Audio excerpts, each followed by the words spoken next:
बिस्मिल्लाहिर्रहमानिर्रहीम। नाजरीन, एक और हिट स्टोरी। मैं हूं शमशाद मांगट और मेरे साथ मौजूद हैं डॉक्टर गुलाम सरवर संधू साहब। नाजरीन, हमने आपको मुतअद्दिद अपनी वीडियोस में भी दिखाया कि इस्लामाबाद की जो सरकारी ज़मीनें हैं, जो CDA की मलकियत हैं, उनके ऊपर कितना बेदर्दी के साथ कब्ज़ा हुआ है।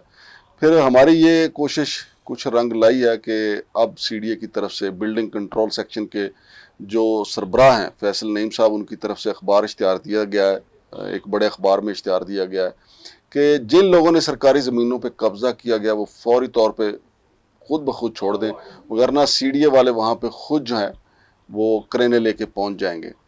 अब देखना ये है कि क्या लोगों को इस बात का असर होगा, कि इस इश्तिहार का असर होगा कि अखबार में इश्तिहार आ गया, क्योंकि इससे पहले भी कई दफ़ा आया।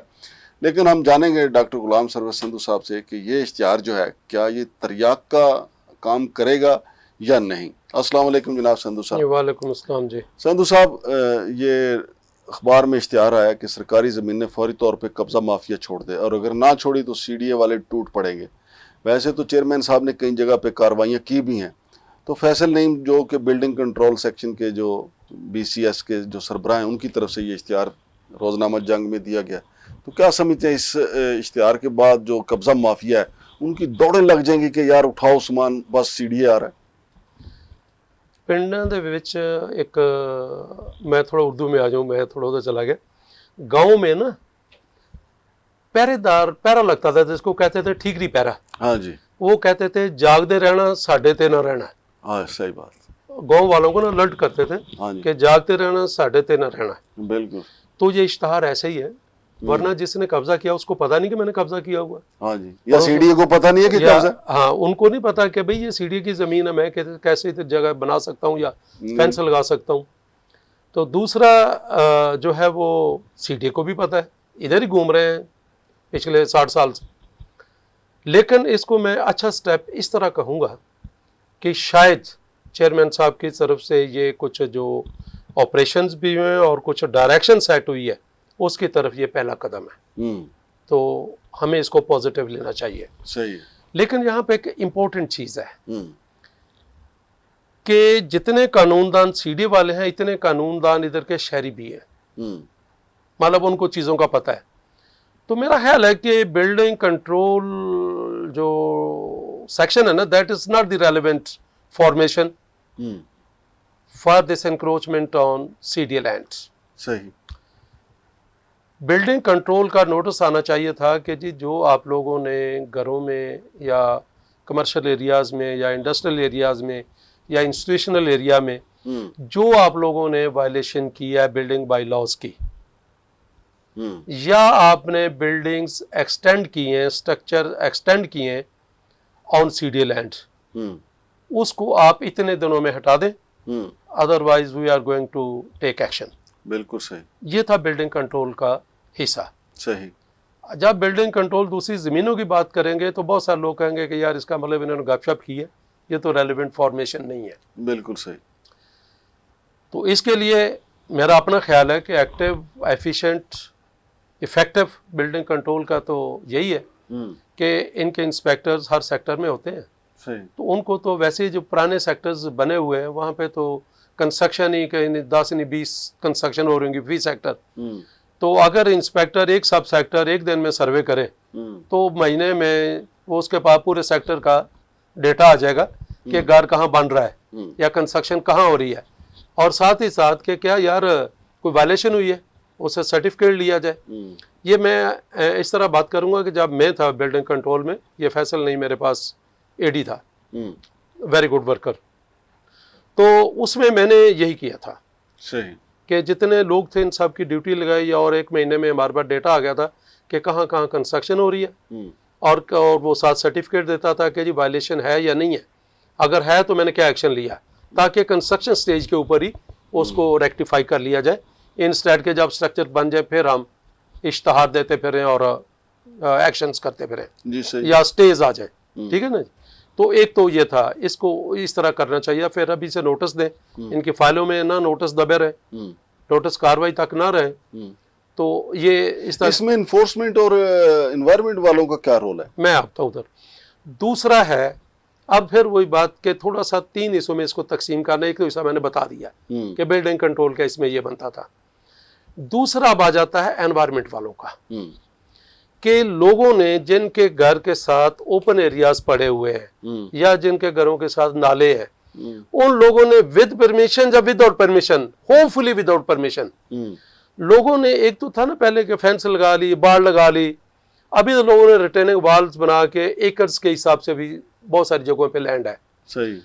एक तो है बस सीढ़ी की जमीन पे मतलब उन्होंने किया हुआ सब कुछ। अब मुझे नहीं पता इसको वो कैसे कैटेगराइज करते हैं कि जिन्होंने अच्छी प्लांटेशन की हुई है उनको किस जुमरे में लाते हैं, और वो बाज ने स्ट्रक्चर्स बनाए हुए हैं उन लैंड के। लेकिन इसका सबसे बड़ा जो नुकसान वो ये है कि लोगों ने जो रिटेनिंग वॉल्स बनाई हुई हैं वो नालाज के साथ साथ बनाई हुई हैं, तो नालाज का राइट ऑफ वे तंग हो गया, और उनका जो नेचुरल एंगल्स थे जहां से पानी फ्लो करता था वो सारे डिस्टर्ब हुए। उस वजह से ये अर्बन फ्लडिंग का भी डर रहता है और पानी का लेवल भी रेस होता है। सही। और दूसरा, लोगों ने वहां पे सीवरेज लाइंस फेंकी हुई हैं। तो ये जो हिस्सा है ये एनवायरनमेंट के हिस्से में आता है कि इसके लिए एनवायरनमेंट को देना चाहिए इश्तिहार, उनको पब्लिक नोटिस देना चाहिए। इनके भी एनवायरनमेंट का भी स्टाफ हर सेक्टर में फिरता है, ठीक है जी। फिर एनफोर्समेंट का ये है कि बाकी जो इंक्रोचमेंट है आउटसाइड, आप कह लें प्लॉट्स, उनकी जो है वो एनक्रोचमेंट जो है वो एनफोर्समेंट या बिल्डिंग कमर्शियल एरियाज में, तो वहाँ पे एनफोर्समेंट और डीएमए का आता है कि भाई ये एनक्रोचमेंट जो टेम्परेरी या आपने परमानेंट की हुई है इसको आप हटाएं, अदरवाइज हम इतने दिनों में एक्शन लेंगे। सही। अब यहाँ पे इंपॉर्टेंट अगली चीज़ है कि जो सीडीए की एक्वायर्ड लैंड है लेकिन इन एडवर्स ऑक्यूपेशन है, वो है जोन 4 मेनली, जोन 2 में थोड़ी सी, जोन 4 में ज्यादा है, जोन 3 में। जी जी। उसके लिए लैंड्स डायरेक्टोरेट है, क्योंकि लैंड्स के पास सारा रिकॉर्ड है कि भाई मेरे कौन सा मौजा, कौन सा खसरा एक्वायर्ड है, कितनी लैंड एक्वायर्ड है, क्या मौके पे। पिछले दिनों ने एक्वायर्ड लैंड के ऊपर इन्होंने सर्वे ऑफ पाकिस्तान से उसकी बाउंड्री भी लगवाई है, और मेरे नाले में कि पिलर भी लगवाए हैं। जब पिलर्स लगे एक दफा, उस वक्त फिर वही बात के जब वो स्पार्को से किया गया और सर्वे पाकिस्तान थे तो इतने बड़े के जी से लैंड खत्म हो जाएगा कब्जा और पता नहीं क्या हो जाएगा, लेकिन साल गुजर गए, कुछ नहीं हुआ। उसके पैसे लगाए।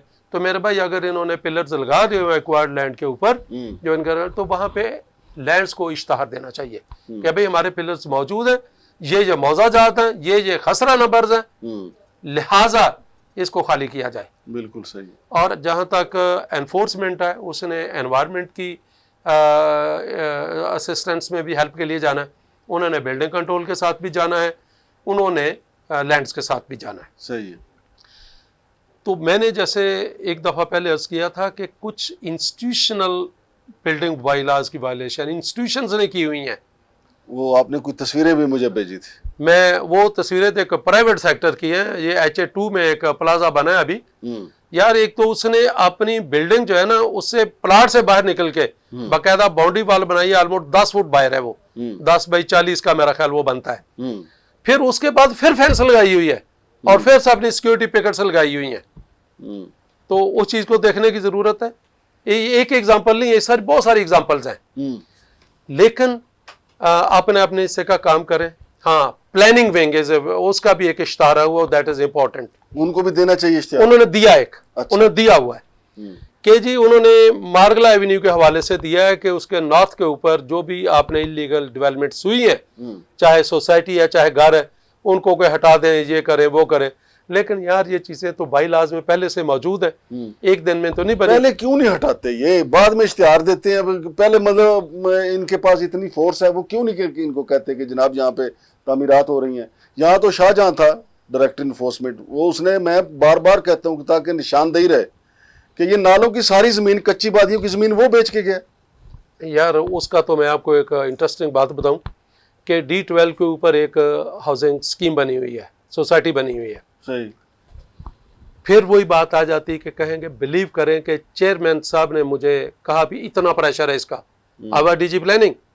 सही। सर मैं डीजी इन्फोर्समेंट रास्ता भी तोड़वाया उनका उस वक्त। सही। उसको छोड़ दे, पुरानी बात है। लेकिन शाहजहां साहब ने ये जब कहा, शाहजहां साहब थे तो जनाब जाते ब्लॉक करते, फिर होता कि कंस्ट्रक्शन इजाजत नहीं है, नहीं होनी चाहिए, लेकिन साथ और भी रही थी। नहीं, मैं तो पहले दिन से कहता रहा कि ये शख्स शहर बेच रहा है, ये ठिये बेच रहा है, ये कोके बेच रहा है, किसी ने तवज्जो नहीं दी। और अब इसको निकाला क्यों गया? इसी करप्शन की वजह से। आया वो डेपुटेशन पे था, लेकिन उसने हर दिन आखिरी दिन समझा। लेकिन बात यह है कि यार फिर वही कि उसको मॉनिटर कोई नहीं कर रहा था। किसी डीजी को जवाब देता, किसी मेंबर को जवाब देता, किसी चेयरमैन को जवाब देता। क्या सब उसी पे तकिया करके बैठे हुए थे?